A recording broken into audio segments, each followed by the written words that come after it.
రామ్కీ టెండర్లను రద్దు చేయాలని డిమాండ్ చేస్తూ హైదరాబాద్లోని బల్దియా కార్యాలయం వద్ద Bhagyanagaram municipal GHMC employees union ఆధ్వర్యంలో ధర్నా చేపట్టారు.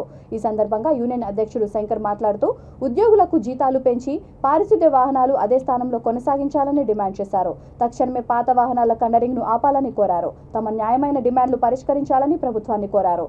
అవుట్సోర్సింగ్ ఉద్యోగులకు తక్షణమే పర్మనెంట్ చేయాలని విజ్ఞప్తి చేశారు.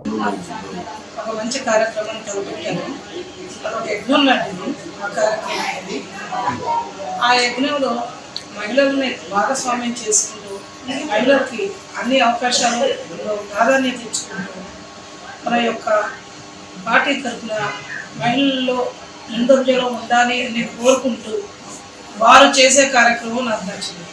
అందువల్ల ఆయన యొక్క ఆశయాలకు అనుగుణంగా నా వంతు సహకారం ఇవ్వాలని చెప్పేసి నేను ఈరోజు జై మహాభారత్ పార్టీలో ఏదైనా మనం బోధించు, సమీకరించు, పోరాడు.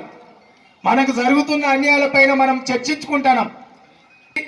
అది రానున్న రోజులలో మన జీవితాలను ఆగం చేస్తుందని మనం ఒకరికొకరు అనుకుంటున్నాం. వద్దా? ఎందుకే ఈ సందిగ్ధం? ఎట్లాగూ ఇవాళ అడుగుపెట్టిండంటే రామ్కి వాడు అడుగుపెట్టిండంటే రేపు మొత్తం ఆక్రమించుకుంటాడు అనేది అర్థమవుతుంది కదా, అవునా కదా? ఇవాళ సొమ్మొక్కరిది అయితే సోకొక్కరిదని జీతాలు పెంచాలని మనం ప్లే కార్డులు పెట్టుకొని ప్రభుత్వం మీద కానీ జిహెచ్ఎంసీ మీద కానీ ఒత్తిడి తీసుకుంటా కోట్లకు తొప్పిపోయేది వాడు, అవునా కదా? ఏంటంటే ఈ ఏప్రిల్ 1 నుంచి మా పాత బండ్లన్నీ తీసేస్తాము అని అంటుండ్రు. ఎందుకు తీస్తారు సార్ అంటే సెంటర్ గవర్నమెంట్ ఆర్డర్ ఉంది, 15 ఏళ్ళైన బండ్లన్నీ తీసేస్తాము అన్నారు. సంతోషం, 15 ఏళ్ళ బండ్లన్నీ తీసేస్తారు కదా, తీసేయండి సార్. అవి చాలా కొత్త బండ్లు తేండి మేము అడిగినాము. కానీ వెనక సీరికి నాకేం తెలిసిందంటే సెంట్రల్ గవర్నమెంట్ అందులోనే ఒక ఆర్డర్ ఇచ్చింది. ఏమని? మీ బండ్లు తీసేసినందుకు మీకు ఫైనాన్స్గా ఏమన్నా కావాలంటే కూడా మేము ప్రొవైడ్ చేస్తాము అని చెప్తున్నాడు.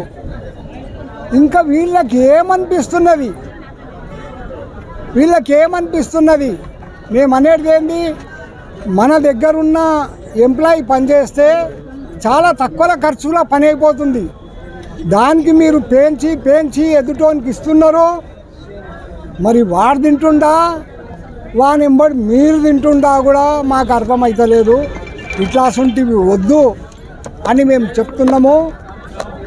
దీని తర్వాత మా అన్నలు, మా తమ్ముళ్ళు బాగా కోపం మీద ఉన్నారు.